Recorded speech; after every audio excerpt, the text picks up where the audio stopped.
అవును, మీరేంటాంటీ హాస్పిటల్కి వెళ్ళలేదా?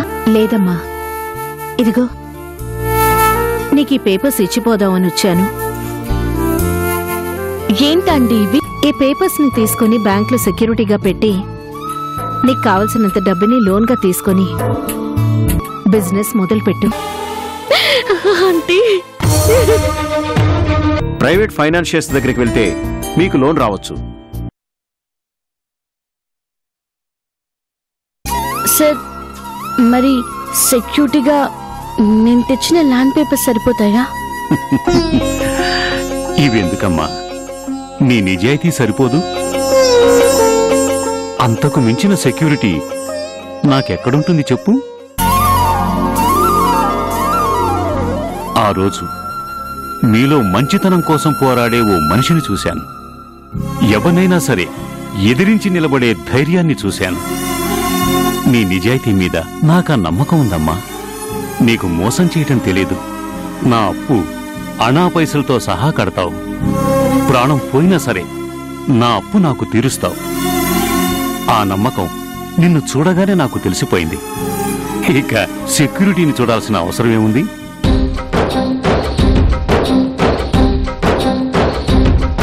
వెంటనే డబ్బు ఏర్పాటు చేస్తాను, తీసుకోమ్మా. ఇక నీకు తిరుగులేదు. నువ్వు ఏ స్థాయికైనా ఎదుగుతావు. ఎందుకంటే మంచితనానికి మించిన పెట్టుబడి లేదమ్మా.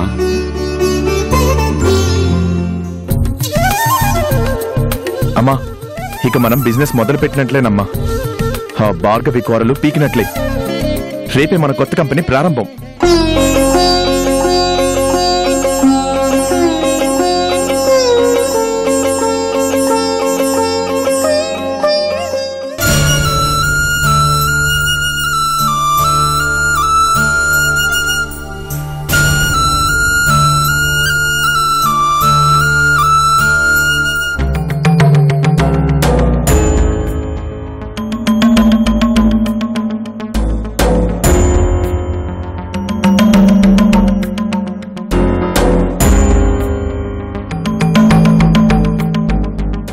ఏంటిది? మనం మొదలు పెట్టబోయే బిజినెస్ కి పెట్టుబడండి.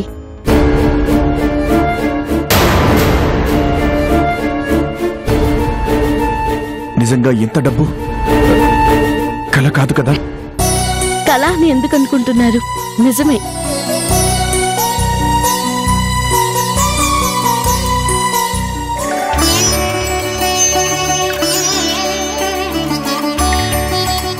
నేను నమ్మలేకపోతున్నాను. నమ్మాలి రాజా.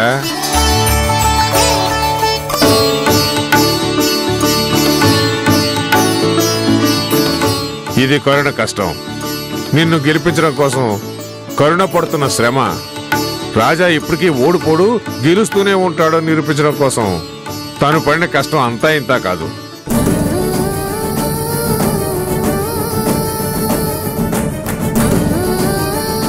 ఆ భార్గవి మూలంగా మనకు చాలా నష్టం జరిగింది.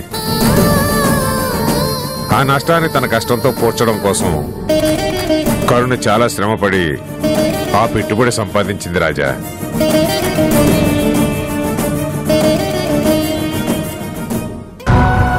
ఇందులో శ్రమే ఉంది. ఎప్పుడైతే ఆ భార్గవితో ఛాలెంజ్ చేశాను, అప్పుడే ఈ బాధ్యతని తలకెత్తుకున్నాను. గెలుపు కోసం వేసే ఒక్కో అడుగులో ఆనందం ఉంది. గెలుపు కోసం నిజంగా శ్రమపడినా అందులో ఖచ్చితంగా ఆనందం ఉంటుంది.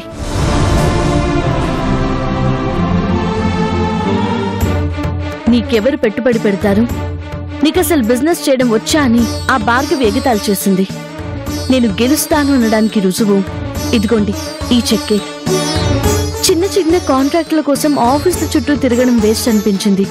మనమే ఎందుకు బిల్డింగ్లు కట్టకూడదు అని చిన్న అన్న తర్వాతే నాకు ఆలోచన వచ్చింది. అసలు ఇంత డబ్బు ఎలా వచ్చింది? ఎవరిచ్చారు? అప్పుగా తీసుకొచ్చాను. బ్యాంకుకి వెళ్తే లోన్ ఇవ్వడానికి నెక్స్ట్ ఫైనాన్షియల్ ఇయర్ వరకు ఆగాలన్నారు కదమ్మా. మరి ఇంత డబ్బు లోన్ ఎలా దొరికింది? ప్రైవేట్ ఫైనాన్సర్ ఇచ్చారు. ఫైనాన్స్ లో తెచ్చావా? అక్కడ చాలా ఎక్కువ వడ్డీ వేస్తారు. మనం కట్టే బిల్డింగ్ లేట్ అయింది అంటే లాభం సంగతి అటుంచి ఎదురు కట్టుకుంటూ పోవాలి. లేట్ ఎందుకు అవుతుందండి? కన్స్ట్రక్షన్ అనేది మన చేతుల్లో ఉండదు. ఇది లేబర్తో చేయించాల్సిన పని. అది కాక ఒక్క పర్మిషన్ లేట్ అయినా సరే ఏ ఆఫీసర్ ఏ కుర్రి వేసినా పనంతా ఆగిపోతుంది. అవునమ్మా, రాజా చెప్పింది నిజం. ఇన్నాళ్ళు ఈ ఫీల్డ్ లో ఉన్నాం, కానీ ఎక్కడ ఇప్పుడు ప్రైవేట్ వ్యక్తుల నుంచి, ఫైనాన్సర్స్ దగ్గర నుంచి డబ్బు తీసుకున్నది లేదు. ఆ విషయంలో మనం భయపడాల్సిన పని లేదు. ఎందుకంటే మనకి లోన్ ఇచ్చిన వ్యక్తి అలాంటి మనిషి కాదు, చాలా మంచి మనిషి.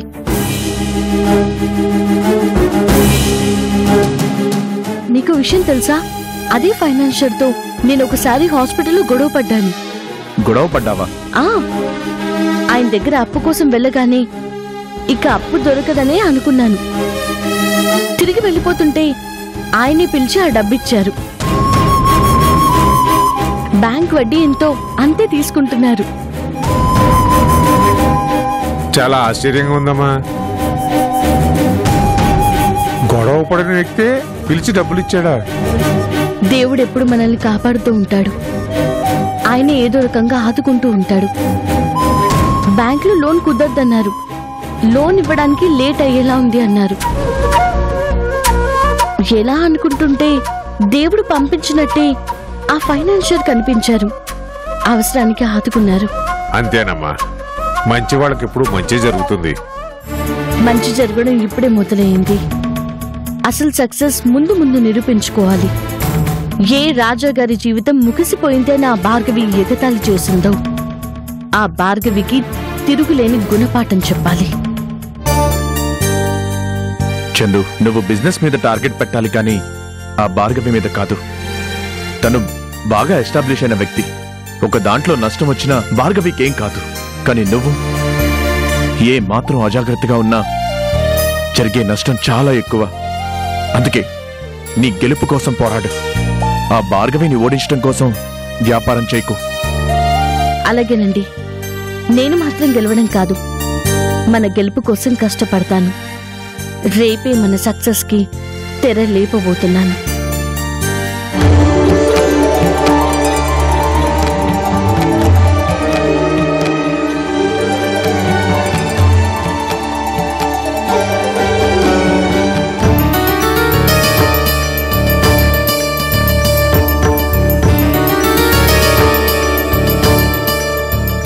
రేపండు గట్టిగా పాత్ర. ఓకే.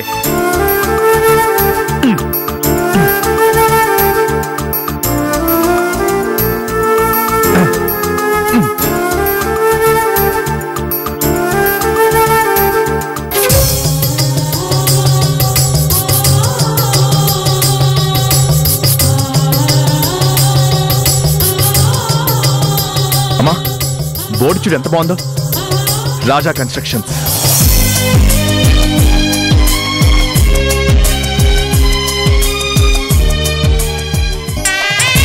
ఇంకో 7-8 నెలల్లో ఈ ఖాళీ స్థలంలో ఓ పెద్ద బిల్డింగ్ వచ్చేస్తుంది కదమ్మా? రేయ్, అమ్మ అనుకుంటే ఏదైనా సాధిస్తుందిరా. అమ్మా, నువ్వు నిజంగా చాలా గ్రేట్. పట్టుపట్టు మరీ కంపెనీ మొదలు పెట్టావు. రాజాగారి పేరుని నిలబెట్టావు. బోర్డు పెడితే సరిపోతున్నా, ఆయన పేరు నిలబడాలి అంటే ఆయన ఆశించిన స్థాయిలో ఈ బిల్డింగ్ కన్స్ట్రక్షన్ ఉండాలి. నువ్వు అనుకుంటే అయిపోతుందమ్మా. రూపాయి కూడా లేని స్థాయి నుంచి ఓ బిల్డింగ్ కట్టే స్థాయి దాకా వచ్చావు. నువ్వు తలుచుకుంటే ఈ బిల్డింగ్ ని నిలబెడతావు. రేపో మాపో మన రాజాగారిని కూడా నిలబెడతావు. నీ నోటి చలవతో ఆయన నిజంగా లేచి తిరగగలిగితే నాకంతకంటే చాలు పండు. మళ్ళీ ఆయనకి పూర్వ వైభవం రావాలి. అందరూ ఆయన్ని గౌరవించాలి. రాజాగారంటే జనాలకెంత గౌరవం, భక్తి ఉన్నాయో అవన్నీ తిరిగి పొందాలి. ఏ బిల్డింగ్ కూలిపోయి ఆయన పరువు, ఆస్తి అన్ని దూరం అయ్యాయో అవన్నీ తిరిగి ఆయనకి దక్కాలి. అదే నా కోరిక. ఎందుకు తక్కువమ్మా? రాజాగారు ఎంత గొప్ప మనిషో మనందరికీ తెలుసు. ఆయన ఎవ్వరికీ అపకారం తలపెట్టిన మనిషి. ఆయనకి అంతా మంచి జరుగుతుంది. అందులోనూ నువ్వు పక్కనే ఉన్న ఆయన చూసుకుంటున్నావుగా. రాజాగారి తెలివితేటలతో, ఆయన సలహాలతో ఈ బిల్డింగ్ కట్టిస్తున్నావు. ఇంకా దానికి తిరిగి లేదంటే నమ్ము. ఈ రోజు ఖాళీగా ఉన్న ఈ స్థలంలో ఇంకొన్ని రోజుల్లో పునాదులు లేస్తాయి. ఆ తర్వాత ఒక్కొక్క ఇటుక నిలబెడతాం. అవి ఇటుకలు కాదు, మన రాజాగారి గౌరవ మర్యాదలు. ఈసారి ఇంకా బలంగా కట్టి రాజాగారికి కానుగ్గా ఇద్దాం. అవునమ్మా, మేం కూడా నీకు పక్కనే అండగా ఉంటాం. కూలి పని దగ్గర నుంచి ఏదైనా చేస్తాం. మనందరం కలిసి ఈ బిల్డింగ్ కట్టేద్దాం అమ్మా. అవునమ్మా, నీ కలను నిజం చేస్తాం. రాజాగారి పేరు నిలబెడతాం. నాకిప్పుడు చాలా ధైర్యంగా ఉందిరా. మనమందరం కలిసి రాజా గారికి పోయిన వైభవాన్ని మళ్ళీ సంపాదించిద్దాం.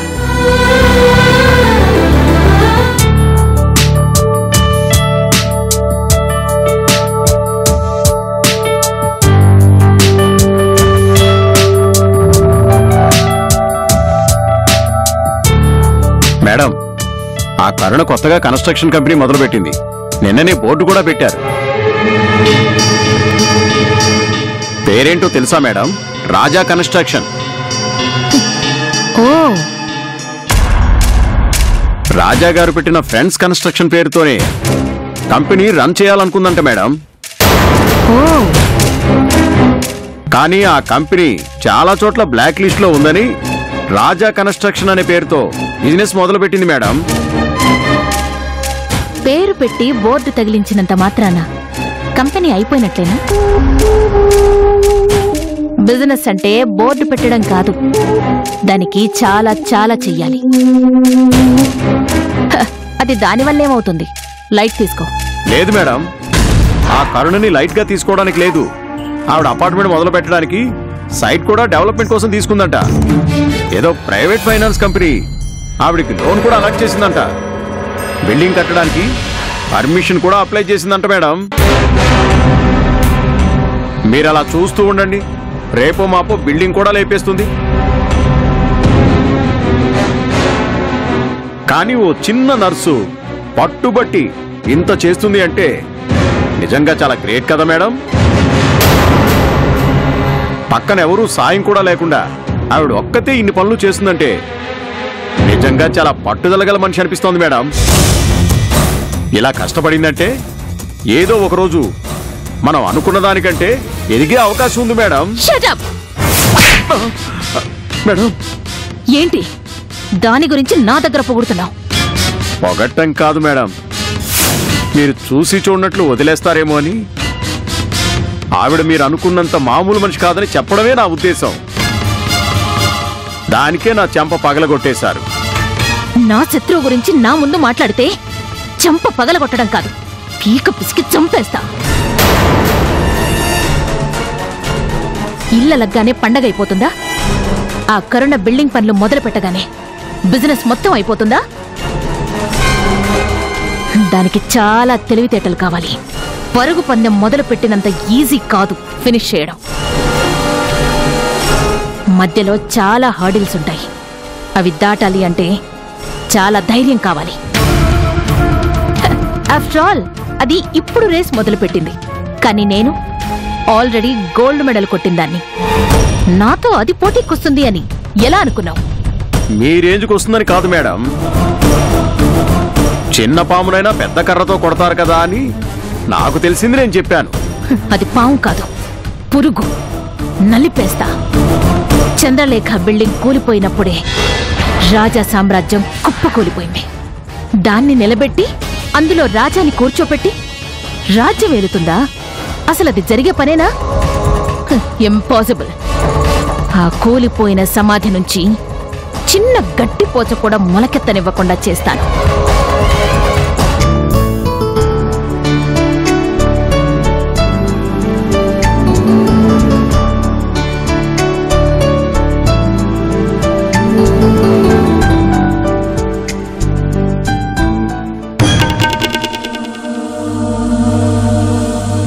హాయ్ అమృత. రా భార్గవి, రా కూర్చో. ఏం చేస్తున్నావు అమృత? ఏదో బుక్ చదువుతున్నాను. నువ్వు బుక్స్ బాగా చదువుతావు గాని మనుషుల్ని బాగా చదవలేవు కదా. అందుకే నిన్ను పిచ్చిదాన్ని చేసి అందరూ నీతో ఆడుకుంటున్నారు అమృత. ఏంటి నువ్వు అనేది? నిజం. నువ్వు ఈ బుక్స్ మీద చూపించే శ్రద్ధ నీ చుట్టూ ఉండే మనుషుల మీద కూడా చూపిస్తే చాలా బాగుండేది అనిపిస్తుంది.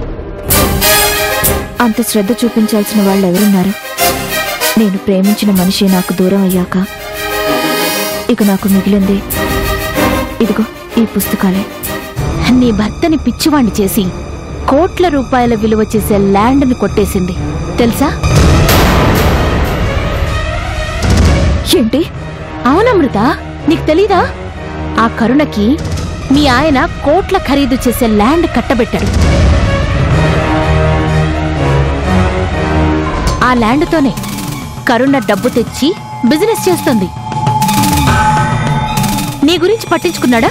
కనీసం నీ కూతురు గురించి ఆలోచించాడా? ఉన్నదంతా పోగొట్టాక రేపు అనుని ఎవరొచ్చి పెళ్లి చేసుకుంటారు చెప్పు? ఇప్పటికే రాజా చేసిన పని వల్ల అనుని చేసుకోవడానికి ఎవ్వరూ ముందుకు రావడం లేదు. ఇప్పుడు డబ్బు ఆస్తి లేదంటే ఎవరొస్తారు, ఎవరు చేసుకుంటారు? అసలు ఆయన దగ్గర ల్యాండ్ ఎక్కడుంది భార్గవి? ఉన్నది మొత్తం బ్యాంక్ వాళ్ళు లాగేసుకున్నారు కదా. ఇంత అమాయకురాలు ఏంటి అమృత? అందుకే మీ ఆయన నిన్నంత ఈజీగా మోసం చేశాడు. బ్యాంక్ వాళ్ళు రాకముందే, ఆస్తులన్నీ లాగేసుకోకముందే రాజా ఆ ల్యాండ్ ఆ కరుణ పేరున రాసేశాడు.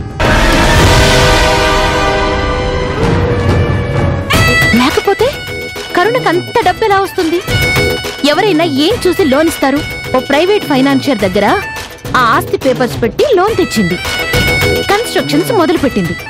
దానికి మీ వారి సహాయ సహకారాలు పూర్తిగా ఉన్నాయి. ఎంత దుర్మార్గమో చూడు అమృత.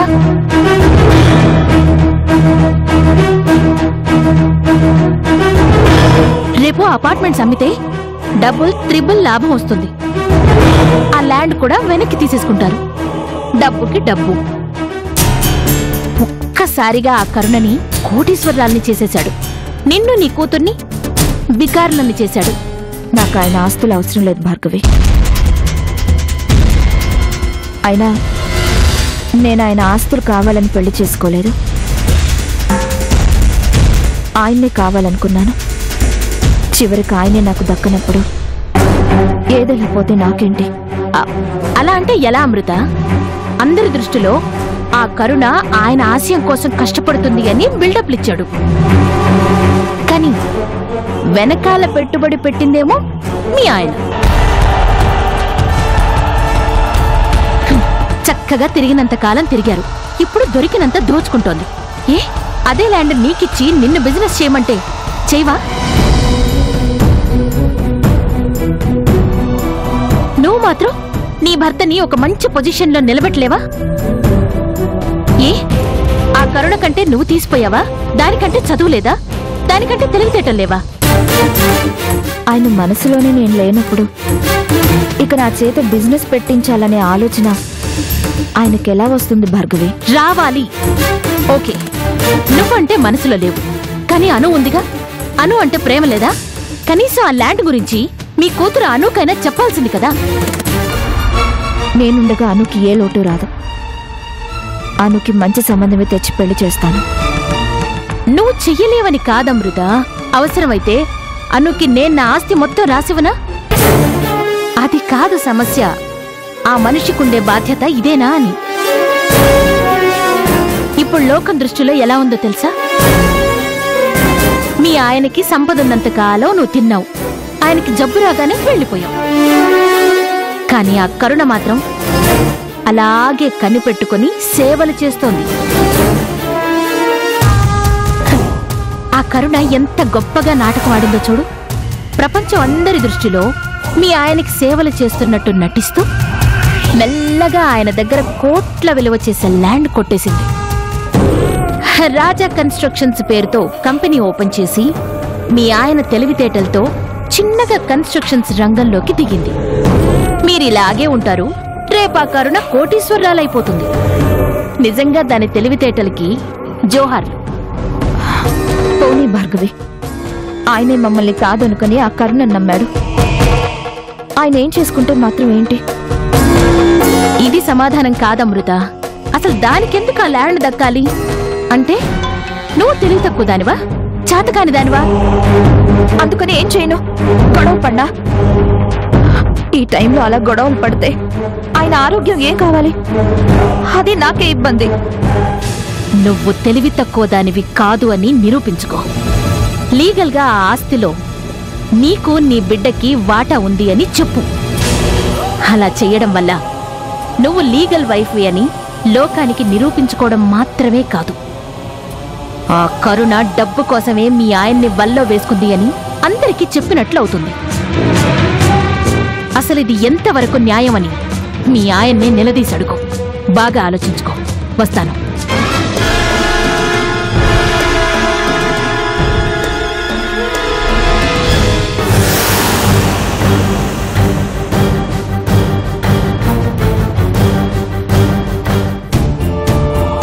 నిజమా? నిజంగా చందు రాజా కన్స్ట్రక్షన్స్ అని పేరు పెట్టిందా? అవును రాజా. మొత్తానికి నానా కష్టాలు పడి చందు విజయం వైపు మొదటడుగు వేసింది రాజా.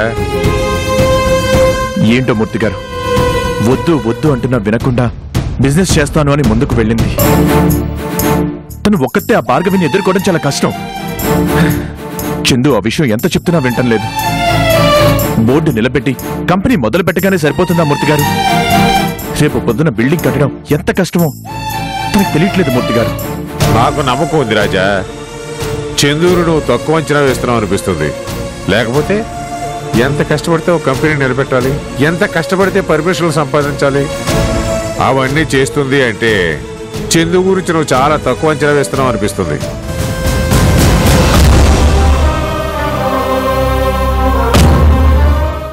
చందు అంటే ఏమనుకున్నావు? ఎంత శాంతమూర్తో అంత పట్టుదల గల మనిషి.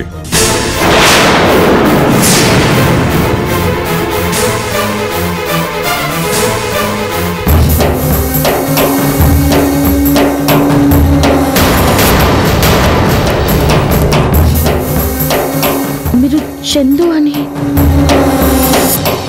నీ గురించే మాట్లాడుతున్నానమ్మా. నువ్వు చందు అని నాకు తెలుసు కదా. అను నేను చెప్పింది చందు.